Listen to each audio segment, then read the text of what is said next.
नमस्कार, स्वागत है आपका। मैं हूं हेमंत चढ़ाड़ बहुजन न्यूज़ एमपी में, जहां आपको मिलती हैं दमोह और मध्य प्रदेश की हर बड़ी खबर सबसे पहले, सबसे तेज।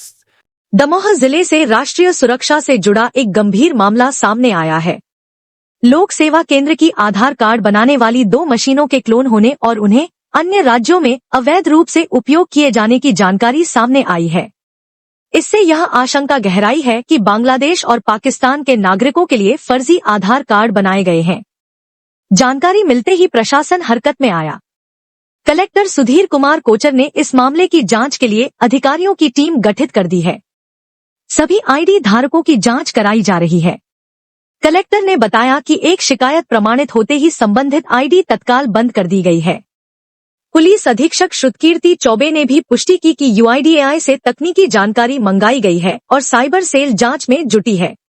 यदि गड़बड़ी पाई जाती है तो आईटी एक्ट के तहत एफआईआर दर्ज की जाएगी।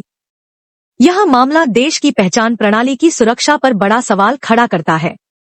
प्रशासन ने दोषियों के विरुद्ध सख्त कार्रवाई का आश्वासन दिया है। हमने अभी सभी जितने आईडी धारी हैं सबकी जांच मैंने करवाई है। एक एक आईडी धारी के लिए मैंने अधिकारियों की 2-3 अधिकारियों की टीम लगाई हुई है। ये सारे लोग मुझे एक जांच प्रपत्र मैंने सबको दिया है। वो प्रपत्र में आगे ला करके मुझे इंक्वायरी दे रहे हैं रिपोर्ट। कल एक और आईडी धारी का मेरे पास शिकायत आई थी किसी एक व्यक्ति की। उसने शपथ पत्र पर मुझे शिकायत की थी कि साहब मेरे साथ ऐसा हुआ, तो मैंने पैसे ज़्यादा लिए उससे, तो मैंने सेम डे शिकायत प्रमाणित होने पर उसकी आईडी डिस्कनेक्ट करवा दी कल की कल।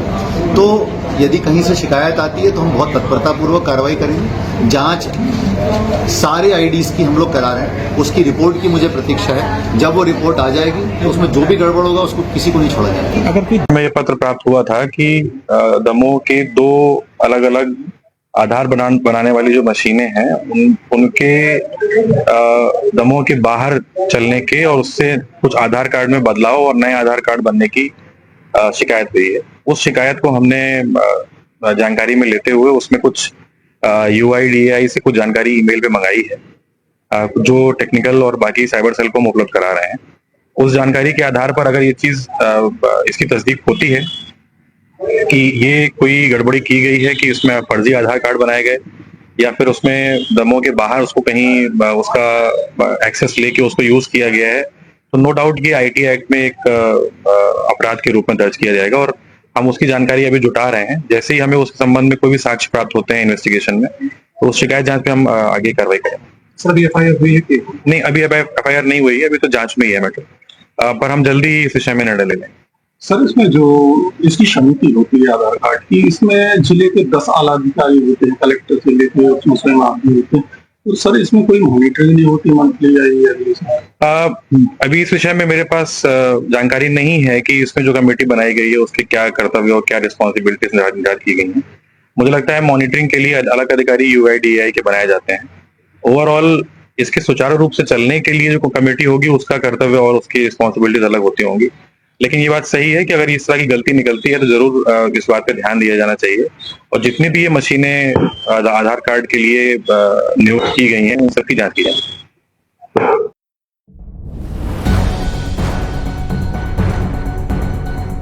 जबलपुर से एक महत्वपूर्ण न्यायिक आदेश सामने आया है, जिसमें मध्य प्रदेश उच्च न्यायालय की खंडपीठ ने रेलवे भर्ती प्रकोष्ठ पश्चिम मध्य रेलवे को निर्देश दिया है कि भर्ती प्रक्रिया में एक पद को फिलहाल खाली रखा जाए। यह आदेश न्यायमूर्ति संजीव सचदेवा और न्यायमूर्ति विनय सराफ की खंडपीठ ने राजस्थान के बूंदी निवासी आवेदक बृजमोहन की याचिका पर सुनवाई करते हुए दिया। बृजमोहन ने रेलवे भर्ती परीक्षा में 10वीं उत्तीर्ण होने के बाद आईटीआई करते हुए परीक्षा दी थी।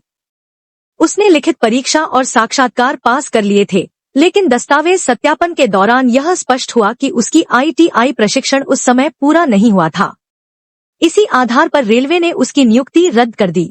बृजमोहन ने पहले यह मामला सेंट्रल एडमिनिस्ट्रेटिव ट्रिब्यूनल जबलपुर में उठाया था, जहां से उसे राहत नहीं मिली। इसके बाद उसने उच्च न्यायालय में याचिका दायर की। याचिकाकर्ता की ओर से अधिवक्ता निखिल भट्ट ने तर्क दिया कि आवेदन पत्र में हुई त्रुटि से पात्रता पर कोई प्रभाव नहीं पड़ा है। खंडपीठ ने इन तर्कों को प्रथम दृष्टया स्वीकारते हुए आवेदक को अंतरिम संरक्षण प्रदान किया और रेलवे को निर्देशित किया कि याचिका के अंतिम निपटारे तक एक सीट को रिक्त रखा जाए। इस मामले की अगली सुनवाई 17 जून 2025 को होगी। यह आदेश भर्ती प्रक्रिया में पारदर्शिता और न्यायिक संतुलन बनाए रखने की दिशा में एक अहम कदम माना जा रहा है।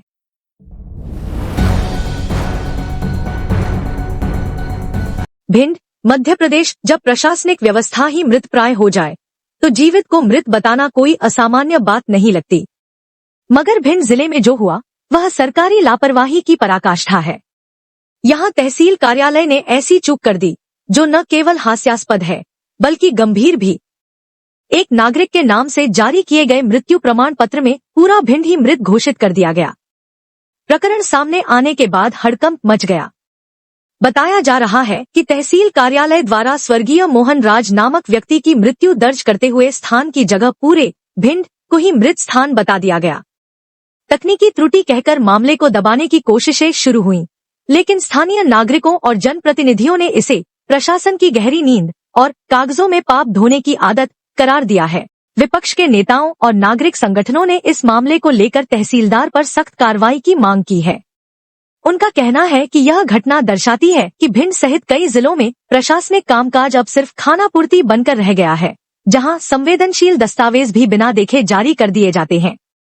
तहसील कार्यालय की ओर से कहा गया है कि त्रुटि तकनीकी कारणों से हुई है, जिसे जल्द सुधारा जा रहा है। लेकिन सवाल यह है कि अगर एक मृत प्रमाण पत्र में पूरा शहर मृत दिखाया जा सकता है, तो अन्य दस्तावेजों की प्रामाणिकता क्या होगी?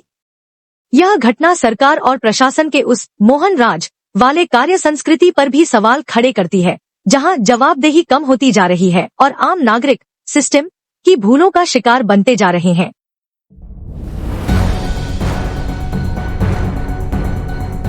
दिल्ली विधानसभा अध्यक्ष विजेंद्र गुप्ता ने मंगलवार को एक अहम घोषणा करते हुए बताया कि जल्द ही विधानसभा भवन में वीर विनायक दामोदर सावरकर, महर्षि दयानंद सरस्वती और पंडित मदन मोहन मालवीय के चित्र लगाए जाएंगे।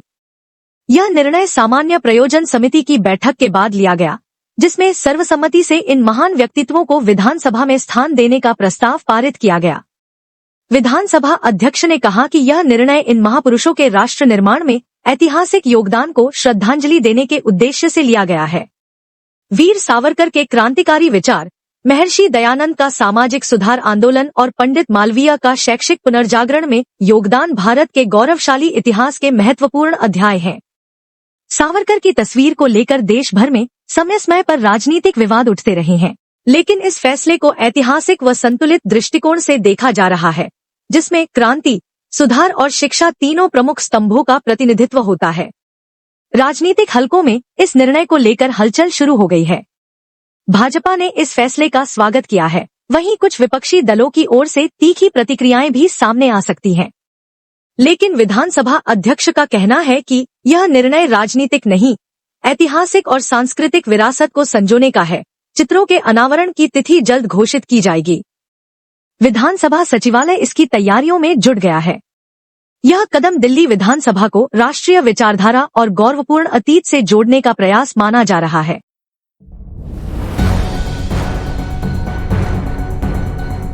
नई दिल्ली। भारत सरकार ने पाकिस्तान उच्चायोग में कार्यरत एक अधिकारी को पर्सोना नॉन ग्राटा घोषित कर 24 घंटे के भीतर देश छोड़ने का आदेश दिया है। यह निर्णय उस समय आया है जब भारत और पाकिस्तान के बीच तनावपूर्ण राजनयिक संबंधों की पृष्ठभूमि पहले से ही बनी हुई है।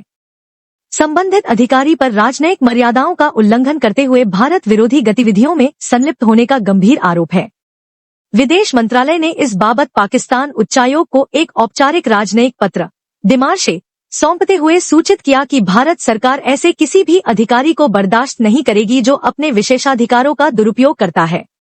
भारत ने दो टूक कहा कि देश की आंतरिक सुरक्षा और संप्रभुता से किसी प्रकार का समझौता नहीं किया जाएगा। गौरतलब है कि 13 मई को भी एक अन्य पाकिस्तानी अधिकारी को जासूसी के आरोप में निष्कासित किया गया था, जिसका संबंध भारत में सैन्य सूचनाएं इकट्ठा करने और आतंकवादी नेटवर्क से था।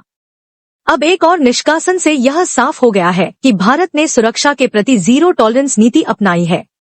इस पर प्रतिक्रिया स्वरूप पाकिस्तान ने भी भारतीय उच्चायोग के एक अधिकारी को निष्कासित कर दिया है, जिससे कूटनीतिक स्तर पर स्थिति और तनावपूर्ण हो गई है। जानकारों के अनुसार यह घटनाक्रम भारत पाकिस्तान संबंधों में बढ़ते अविश्वास, पारस्परिक जासूसी और रणनीतिक टकराव का प्रतिबिंब है। इस प्रकार की कार्रवाई अंतर्राष्ट्रीय स्तर पर कूटनीतिक साधनों के तहत वैध मानी जाती है और इसका उद्देश्य राष्ट्रहित में राजनयिक अनुशासन को बनाए रखना होता है। भारत की यह सख्ती स्पष्ट संकेत है कि वह अब राजनयिक मंचों पर भी आक्रामक और दृढ़ रुख अपनाने को तैयार है, खासकर जब बात राष्ट्रीय सुरक्षा की हो। Subscribe the Bahujan News and like this video.